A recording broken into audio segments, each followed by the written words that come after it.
Hello everyone, welcome to my podcast. तो चलिए आज मैं आपको लेके चलती हूँ अपनी एक और हॉरर स्टोरी पर।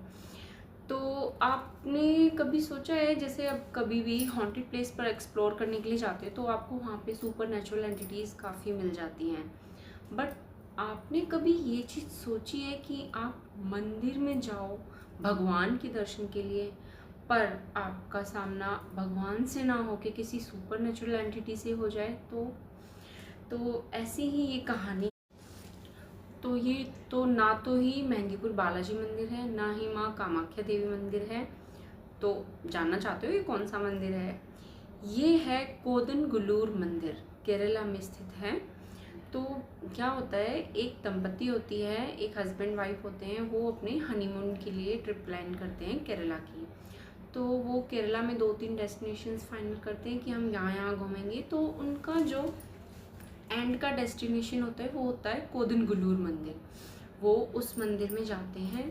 वहाँ पे क्या होता है, मंदिर में बहुत सारी बेल्स रिंग कर रही होती है। तो एक्चुअली क्या होता है, जो रवि की वाइफ होती है मिताली, उसको माइग्रेन की प्रॉब्लम होती है, और जैसे ये साउंड आते हैं तो उसकी माइग्रेन की प्रॉब्लम और ज़्यादा बढ़ जाती है और उसका हेडेक बहुत ज़्यादा होने लगता है।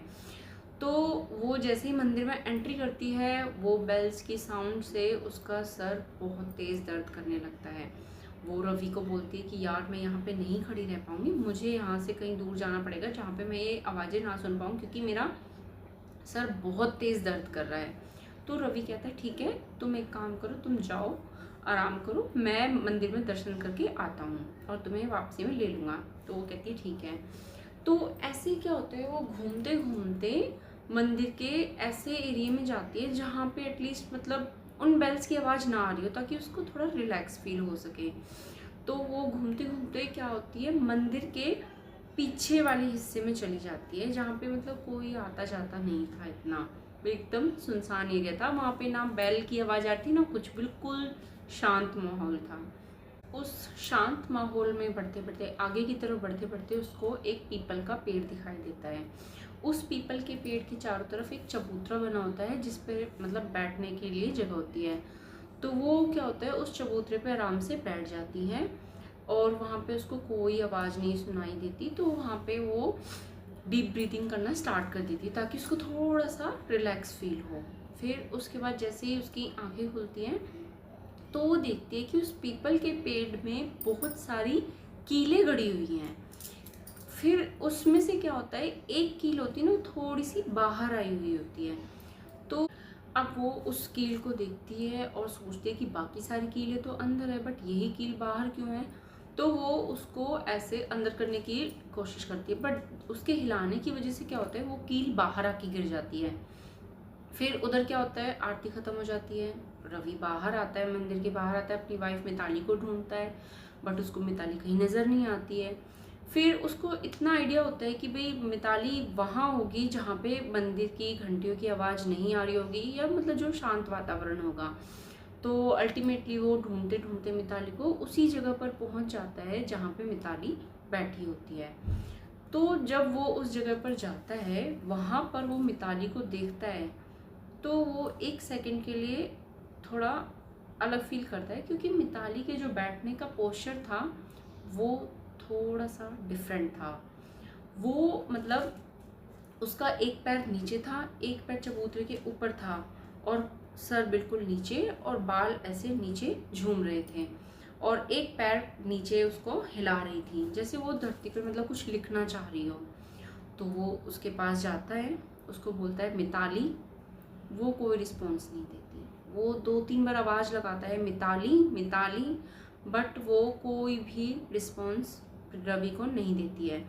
फिर क्या होता है, रवि आता है, उसके कंधे पर हाथ रखता है और बोलता है मिताली। तो मिताली एकदम से ऐसे होती है जैसे एकदम से वो नींद से उठी हो, और उसको कुछ भी ना पता हो कि जैसे यहाँ पे क्या हुआ है। फिर रवि उसको बोलता है कि मिताली। फिर रवि उसको बोलता है कि चलो अब हम होटल चलते हैं। तो मिताली कहती है कि ठीक है चलते हैं। तो रवि और मिताली जब दोनों होटल पहुंच जाते हैं, तो रवि बोलता है कि अब एक काम करते हैं, 1-1.5 घंटा ना हम रेस्ट कर लेते हैं, उसके बाद हम इस सिटी को एक्सप्लोर करने चलते हैं। तो मिताली कहती है ठीक है। तो 1 घंटा दोनों रेस्ट करते हैं। फिर उसके बाद रवि बोलता है कि मिताली चलो रेडी हो जाओ, अब हम सिटी को एक्सप्लोर करने के लिए चलते हैं। तो मिताली कहती है ठीक है। मिताली जाती है वॉशरूम में और अपना तैयार होना स्टार्ट हो जाती है। तो मिताली जैसे ही रेडी होके वॉशरूम से बाहर आती है, रवि उसको देखकर एकदम शॉक्ड हो जाता है। वो शॉक इसलिए हो जाता है क्योंकि मिताली ने बहुत ज़्यादा मतलब जैसे बहुत ज़्यादा फाउंडेशन लगा रखा था, मोटा मोटा उसने काजल लगा रखा था, यहाँ बीच में इतनी मोटी बिंदी लगा रखी थी और बिल्कुल डार्क कलर की रेड लिपस्टिक लगा रखी थी। ये देखकर रवि एकदम शॉक्ड हो जाता है। वो शॉक इसलिए हो जाता है क्योंकि मिताली को बहुत ही हल्का मेकअप पसंद है, रेड कलर की लिपस्टिक उसको अच्छी ही नहीं लगती है और इतना डार्क मेकअप उसने आज तक कभी नहीं किया होता है जितना आज किया होता है। पर फिर एक बार को वो सोचते कि क्या पता वो यहाँ पे आई है, यहाँ के लोग ऐसा मेकअप करते हैं, शायद इस वजह से वो ऐसे ही मेकअप कर रही हैं, तो इसलिए उसने इतना ध्यान नहीं दिया होता है। तो रेडी होने के बाद दोनों होटल से निकल जाते हैं और वहाँ पे सिटी को एक्सप्लोर करना स्टार्ट करते हैं। तो जैसे ही वो सिटी में जाते हैं, रवि वहाँ पे सब लेडीज़ का मेकअप देखता है, तो वो सोचता है कि सब ने ऐसा मेकअप किया है, शायद इसी वजह से मिताली ने भी यही मेकअप चूज़ किया है आज के लिए। तो वो इग्नोर कर देता है उस चीज़ को। फिर क्या होता है, दोनों घूम रहे होते हैं। रवि मिताली से 2-3 बार बात करने की कोशिश करता है, मिताली को कुछ बोलता है, बट मिताली उसको कोई रिस्पॉन्स नहीं देती, कोई आंसर नहीं देती। फिर रवि सोचता है शायद इसको माइग्रेन की प्रॉब्लम है, हेडेक वगैरह होगा, तो इस वजह से मूड स्विंग्स वगैरह भी हो रहे होंगे, तो इस वजह से शायद ये आंसर नहीं दे रही हैं। तो वो ऐसे ही घूमते रहते हैं। वो 2-3 बार फिर दोबारा उससे बात करने की कोशिश करता है, बट मिताली उस टाइम पे कोई भी रिस्पॉन्स नहीं दे रही थी। ऐसा लग रहा था जैसे मिताली अपनी ही अलग दुनिया में घूम रही है, उसको उसके आसपास क्या हो रहा है उससे कुछ मतलब नहीं है, वो सिर्फ अपने में खोई हुई है। फिर क्या होता है, दोनों डिनर वगैरह करते हैं, घूम फिर के वापस अपने होटल आ जाते हैं।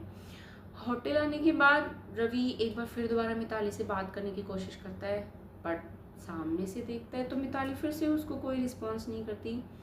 अब क्या होता है, रवि को इस टाइम पे गुस्सा आ जाता है। वो गुस्से में कहता है कि ठीक है, नहीं बात करनी तो मत करो, मुझे भी कोई ज़रूरत नहीं है तुमसे बात करने की, जाओ, मैं भी कोई बात नहीं करना चाहता तुमसे।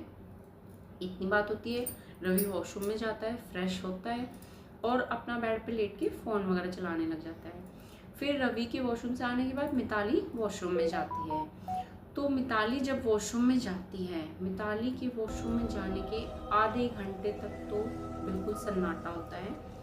आधे घंटे के बाद रवि को वॉशरूम से ऐसी आवाज़ आती है जैसे वॉशरूम में 2-3 बंदे मिलकर आपस में बात कर रहे हों। तो वो शॉक्ड हो जाते हैं कि वॉशरूम तो मिताली है, तो वहाँ पे 2-3 आवाज़ें कैसे आ सकती हैं।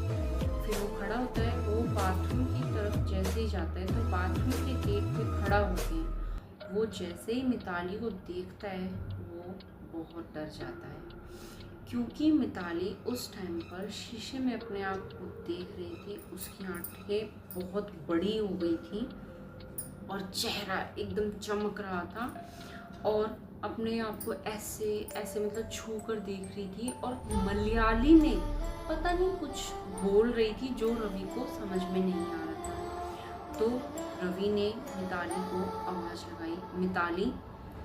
तो मिताली ने एक बार भी सुना ही नहीं। रवि ने दोबारा उसको 2-3 बार आवाज़ लगाई, मिताली। तो मिताली एकदम से उसकी तरफ को ऐसे झटक के देखती है और मलयाली में बोलती है, कुड़े वर्मो, कुड़े वर्मो। रवि को समझ में नहीं आया ये क्या कह रही है। बाद में जब वो कुड़े वर्मो का मतलब निकलवाता है, वहाँ से पता करवाते हैं, तो उसका मतलब होता है मेरे साथ चलेगा, मेरे साथ चलेगा। रवि क्या होता है, डर जाता है, वहीं पे खड़ा होता है और वो मिताली मतलब अपने आप को देखती होती है। तो सडनली क्या होता है, वो बाथरूम से बाहर आ जाती है। बाथरूम से बाहर आते ही वो बेड के ऊपर उसी पोस्चर में बैठ जाती है जिस पोस्चर में वो दिन में चबूतरे पर बैठी होती है और मलयाली में जोर जोर से पता नहीं क्या बोल रही होती है।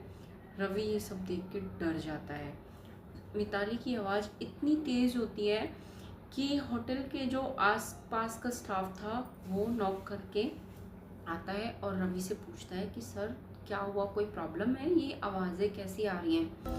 तो रवि इतना घबराया होता है, वो कुछ बोल ही नहीं पाता और सीधा इशारे करके वो अपनी वाइफ की तरफ वैसे इशारा करता है और बोलता है उधर देखो। तो होटल की स्टाफ जब उसको देखता है मिताली को, तो मलयालम में ज़ोर ज़ोर से कुछ बोल रही होती है। तो रवि होटल स्टाफ से पूछते हैं कि ये बोल क्या रही है। तो होटल स्टाफ उसको बताता है कि ये मलयाली में बोल रही है कि ये मिताली नहीं है, ये सिर्फ मिताली का शरीर है। इस शरीर को तो प्यार मिला है बट मुझे प्यार नहीं मिला है, यही वो बार बार बोले जा रही हैं। तो रवि ये सुनकर बहुत डर जाता है। तो मिताली की आवाज़ ना इतनी तेज़ होती जाती है धीरे धीरे कि होटल के आसपास के जो रूम्स में लोग थे ना, वो भी बाहर आके उसको देखने के लिए निकल आते हैं। तो उन्हीं लोगों के बीच में ना एक आदमी निकल के आता है जो रवि के पास जाता है, उसको बोलता है कि क्या तुम्हें ये नॉर्मल लग रही है? मुझे लगता है शायद इसके ऊपर कोई ऊपरी साया है, तुम्हें इसको मंदिर ले जाना चाहिए और इसको दिखाना चाहिए। पर उस टाइम पे मिताली को देखकर किसी की भी इतनी हिम्मत नहीं थी कि उसको वहाँ से उठाए और मंदिर ले जाए। मतलब आप इस टाइम पे फील नहीं कर पाओगे जो उस टाइम वो लोग फील कर रहे थे। जो सब इतने डरे होते हैं उनमें से किसी की भी हिम्मत नहीं होती है मिताली को वहाँ से ले जाने की।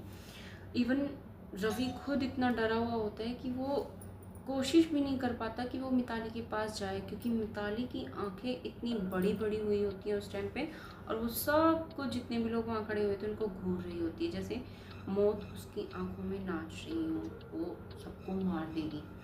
तो क्या होता है, होटल स्टाफ और सब लोग मिलके कहते हैं कि एक काम करते हैं, हम अभी रात तो कैसे ना कैसे गुजारते हैं, सुबह कुछ देखते हैं।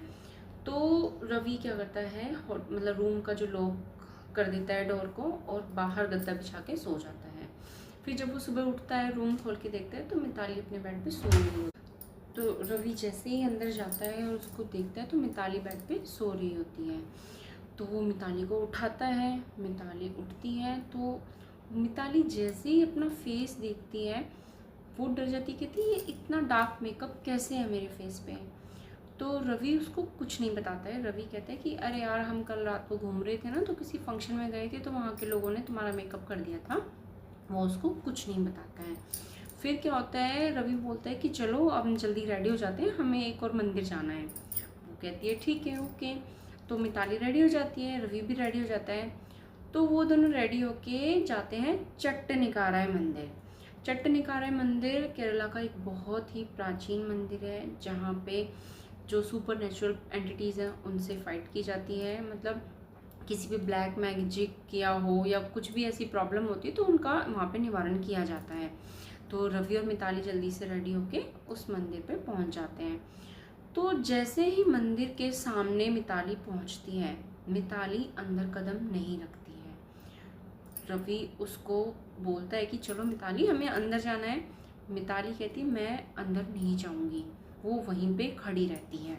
अब क्या होता है, पृथ्वी उसको खींचकर बहुत, मतलब अपनी पूरी पावर से उसको अंदर मंदिर के अंदर ले जाने की कोशिश करता है, बट पृथ्वी उसको ज़रा सा भी हिला तक नहीं पाता है, उसको अपनी जगह से थोड़ा सा भी आगे नहीं बढ़ा पाता है। पृथ्वी ये देखकर डर जाता है। तो किस्मत से वहाँ पर मंदिर की सीढ़ियों पे गुरुजी के, मतलब मंदिर के दो सेवक खड़े थे। वो सेवक उन दोनों को देख रहे होते हैं। तो वो सेवक रवि के पास आते हैं और वो मिताली को देख के समझ जाते हैं कि ये पोजेस्ड है। वो उनके पास एक कटोरी होती है जिसमें एक हल्दी और चंदन का लेप होता है। वो उस हल्दी चंदन के लेप को अपनी 3 उंगलियों से मिताली के माथे पर ऐसे लगाते हैं। मिताली के माथे पर लगाते ही मिताली शांत हो जाती है और वो रवि को कहते हैं कि ये तुम्हारी बीवी नहीं है, ये सिर्फ उसका शरीर है, इसके अंदर कोई और एंटिटी है। अब तुम एक काम करो, इसको मंदिर के अंदर ले आओ। तो जो मिताली अब तक मतलब रवि से ज़रा सी भी हिल नहीं रही थी, वो अब ऐसे लगता है जैसे हिप्नोटाइज हो गई हो और वो रेडी हो जाती है मंदिर के अंदर जाने के लिए। तो रवि उसका हाथ पकड़कर उसको मंदिर की तरफ लेके चलता है। अब क्या होता है, वो वहाँ पे पंडित जी के सामने लेके जाता है मिताली को और वो मिताली को एक ऐसी जगह पे बिठाते हैं जहाँ पे इन सब चीज़ों का निवारण करते हैं। मिताली को पीपल के पत्तों के ऊपर बिठाया जाता है, उसके चारों तरफ हल्दी और चंदन डाला जाता है और लोहा बान, गूगल और कपूर इन सब का धुआं उड़ाया जाता है। मिताली को ये सब देख के शरीर में अजीब सी झंझनाहट सी होती है, जैसे मतलब वो तड़पने लगती है, उसके हाथ ऐसे हवा में ऊपर जाते हैं और वो ज़मीन पर ज़ोरों से अपने हाथों को मारती है। तो इसी बीच गुरुजी होते हैं, वो मंत्र पढ़ रहे होते हैं और जो वो मंत्र दे ओम नमो नारायणा देवी नारायणा ये वाले मंत्र पढ़ रहे होते हैं। तो जैसे ही वो मंत्र पढ़ते हैं मिताली और ज़्यादा मतलब उसके ऐसा लगता है जैसे उसके शरीर से कुछ बाहर निकलना चाह रहा हो। तो पंडित जी अपना क्रिया करते रहते हैं। तो जैसे जैसे क्रिया करते हैं मिताली और ज़्यादा रिएक्शन करने लगती है, ज़ोर ज़ोर से चिल्लाने लगती है। फिर मिताली मलयाली में पंडित जी से बातें करती है, पंडित जी मलयाली में ही उसको उसकी बातों का जवाब दे रहे होते हैं। तो जब ये सब चीज़ चल रही होती है, उधर रवि जो खड़ा होता है उसको कुछ भी समझ में नहीं आ रहा होता है कि ये सब क्या हो रहा है, ये क्या बात कर रहे हैं। तो वो वहाँ पे चुपचाप खड़ा होकर देखता रहता है। तो उनमें से क्या होता है, एक पंडित जी आते हैं, वो अपनी इन 3 उंगलियों से कुछ लेते हैं और उस मिताली के माथे के बीच में ऐसे रखते हैं। तो मिताली एकदम से घूर के उन पंडित जी की तरफ को ऐसे देखती है। फिर उसके बाद क्या होता है, वो बेहोश हो जाती है। मिताली के बेहोश होते ही पंडित जी जो मंत्र पढ़ रहे होते हैं, रवि को बाद में पता चलता है कि वो रक्त यक्षिणी उच्चाटन मंत्र होते हैं जो वो पढ़ रहे होते हैं। फिर क्या होता है, वो गुरुजी मिताली को वहाँ पे जो लेडीज़ होती हैं उनके साथ भेजते हैं और तुलसी जी के जल में उसको नहलाने के लिए भेजा जाता है। फिर मिताली उन लेडीज़ के साथ जाती है और वहाँ से नहा के आती है। तो आते वो कहती है कि ये सब क्या है, हम इस मंदिर में कैसे आए। तो वो रवि कहता है कि हम यहाँ पे दर्शन करने आए थे। फिर उसके बाद रवि को लगता है कि अब सब ठीक हो गया, अब कोई दिक्कत नहीं है। तो क्या होता है, जो उस मंदिर के हेड गुरुजी होते हैं वो रवि को बुलाते हैं और उसको एक गुड़िया देते हैं ब्लैक कलर की, जो नीम के पत्तों से, लाल धागों से और मिट्टी से बनी होती है, और बोलते हैं कि ये उस रक्त यक्षी का प्रतिबिंब है जो तुम्हारी बीवी के अंदर थी। और साथ में एक कील देते हैं जिसपे सारे पे लाल धागे लगे होते हैं। तो वो रवि को बोलते हैं कि तुम्हें इसको वहीं पे ले जाके रखना होगा, स्थापित करना होगा जहाँ पे इस रक्त यक्षी ने तुम्हारी बीवी को चुना था। अब रवि मन में सोचता है कि मुझे क्या पता रक्त यक्षी ने कहाँ पे चुना था मेरी बीवी को। तो पंडित जी उसको बोलते हैं कि वही कोदुनगुल्लूर मंदिर जहाँ पे पीछे तुम्हारी पीपल का पेड़ है, तुम्हारी बीवी जिस पेड़ पर बैठी थी वहीं पे रक्त यक्षी ने तुम्हारी बीवी को चुना था। वो जाता है अकेला उस मंदिर में, वहाँ पे जाके उस पेड़ पे नीचे वो गुड़िया को स्थापित करता है और उस कील को पेड़ के तने में अच्छे से गाड़ देता है। तो इस तरह वो अपनी बीवी को रक्त यक्षी के चंगुल से बचाने में कामयाब हो जाता है। So thanks for watching my story. So कैसी लगी आपको दोस्तों, कमेंट बॉक्स में प्लीज़ ज़रूर बताना। Thank you so much.